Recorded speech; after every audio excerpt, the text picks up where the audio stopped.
আরে ভাই, তুই কেন বুঝতে পারছিস না? এত কেন মানা করছিস? জিনিসটা বোঝার চেষ্টা কর। তুই তো জামাইবাবুর সঙ্গে কথা বল। হ্যাঁ, দাঁড়া, নাও তো এটা ভাইয়ের সাথে কথা বলো তো, আর বুঝিয়ে দাও ওকে যে বিয়ের মানেটা কি।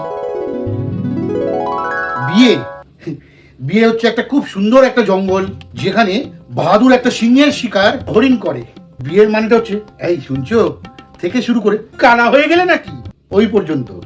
বিয়ের মানে তোমার মতো কেউ নয়, থেকে তোমার মতো কাউকে দেখিনি ওই পর্যন্ত।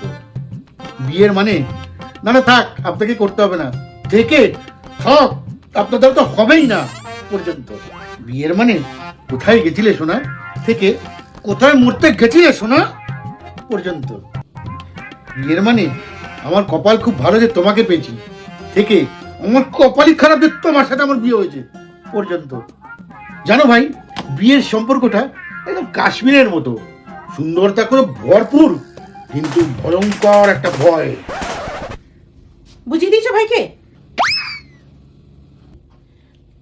তাহলে শুনলি তো জামাইবাবু যেটা বললো, ভালো করে ঠান্ডা মাথায় ভাবনা চিন্তা করবি, করে ডিসিশন নিবি যে তুই কি করবি, ঠিক আছে? अब मुश्किल नहीं कुछ भी, नहीं कुछ भी।